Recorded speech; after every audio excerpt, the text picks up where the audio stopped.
The Edith Farnsworth House is one of the most simple, but also one of the most iconic examples of mid-century modern architecture. I'm sure you guys have seen this place either in a magazine, a screensaver, or maybe even in a piece of pop art. There's just something about its clean lines and boxy style that makes this place just so photogenic. Well, the other day, I found myself curious about the backstory behind this little home on stilts in the woods, and I was stoked to find out that there is actually a lot to how this house actually came to be. Let's get into the story. The Edith Farnsworth House, which was formerly just known as the Farnsworth House, is sitting on a lot in Plano, Illinois, which is about 60 miles west of Chicago. I've seen a couple people refer to this house as one of the most important pieces of modern architecture, although the home was the source of a ton of challenges when it was originally constructed and in the decades that followed. The home was designed by the famous architect Mies Van Der Rohe. This guy was a pioneer of modern architecture. Mies did design a lot of more skyscrapers over his career as an architect, but he's also responsible for some very cool buildings as well. One of my personal favorites from him is the Pavilion in Spain. This one was designed way back in 1929 for the International Exposition. One of Mies's more well-known principles that he was known for is less is more. And a big way that he showed that principle is he liked to make the structural supports of his building to be the star of the show. Mies was born in 1886 and he started his architectural career in 1908 when he was an apprentice at the Peter Barron studio. He got started with his movement into designing more modern homes very early on in his career. His first modern home was the Villa Wolf House in 1926. He didn't get the call to design the Edith Farnsworth House until way later in his career though. This is when he moved to Chicago, Illinois to lead a local architecture school. It was in 1946 when Edith called Mies and said, "Hey, I want you to design me a little modern getaway outside of Chicago." She happened to have a 9-acre plot of land that she was ready to build on. Turns out Mies was totally down with that because he was actually wanting to take on a project that was in more of a rural setting and kind of one with nature. Construction on the Farnsworth House started in 1950 and it was finished by 1951. Now the specs on this house are interesting. It's 1,500 square feet, so it's a pretty decent size, especially for the era that it was built. But other than the bathroom, it's basically just one big open room. It's more or less a studio. The vision for Mies here was to keep the floor plan as simple and streamlined as possible, use a bunch of glass, and basically just put the emphasis on the surrounding views. So check this out. We can actually get a closer look at this place because on the Edith Farnsworth website, you can click on VR Tour and it'll take you to a Matterport walkthrough. So yeah, let's check this place out. But first, I want to spin around and show you guys just how close the house is to the river.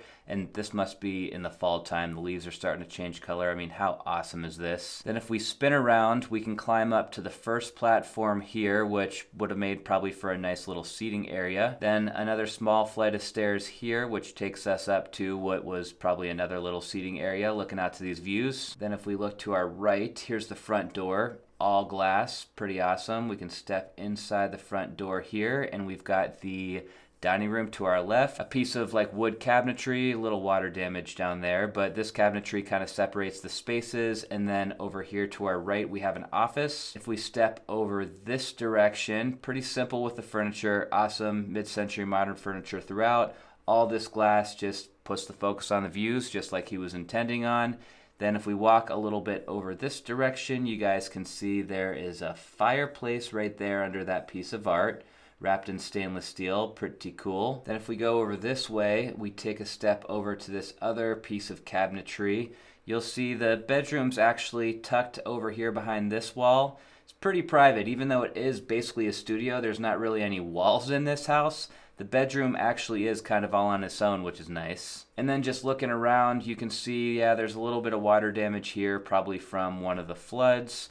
Over here is like a little seating area to get dressed. They're calling this the east face of the wardrobe. Then if we spin around this way and we exit the master bedroom from this side, you'll see we get to the kitchen. Really small galley kitchen, stainless steel countertops. And then let's see, if we click on this little thing here, what does this tell us? Displayed along the length of the kitchen countertop are various antique and contemporary objects collected by Palumbo.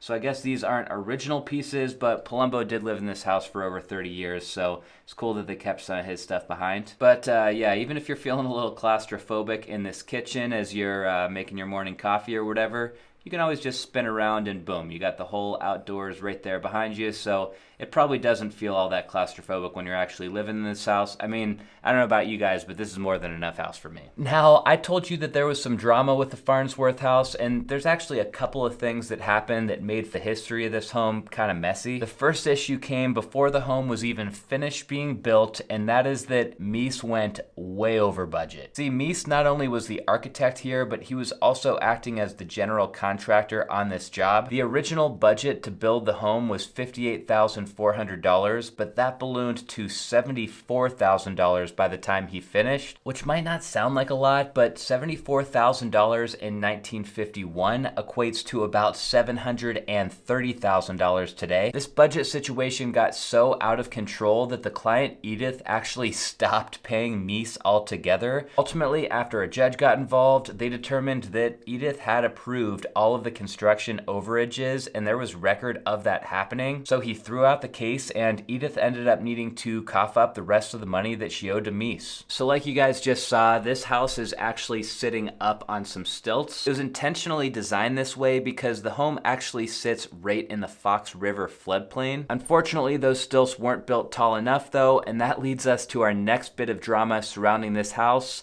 It has had several really bad floods. In 1953, 1996, 1997, and in 2008, the Edith Farnsworth House has flooded, with the 1996 flood causing water to rise over 5 feet on the interior of the home. I don't think that Mies actually did anything wrong though here with the design. What I read is that he designed this home to be tall enough to withstand a 100-year flood, at least based on the calculations of what floods were supposed to look like when the home was built. Apparently, overdevelopment in this surrounding area has caused flood levels to be way higher than they were ever expected to be, especially in the past couple of decades. Despite Edith not wanting to pay Mies for the awesome little house that he built for her, she ended up liking it quite a bit, and she even hosted a bunch of parties there. By 1972 though, she decided that she wanted to retire to her home in Italy, so she sold the Farnsworth house to a big real estate tycoon of the time named Peter Palumbo. Peter enjoyed this home for 31 years. He did some restorations and changed the furniture around a couple of times, but ultimately by the early 2000s, he was ready to move on from this place as well. After a little bit of back and forth, he sold the house to the National Trust for Historic Preservation for $7.5 million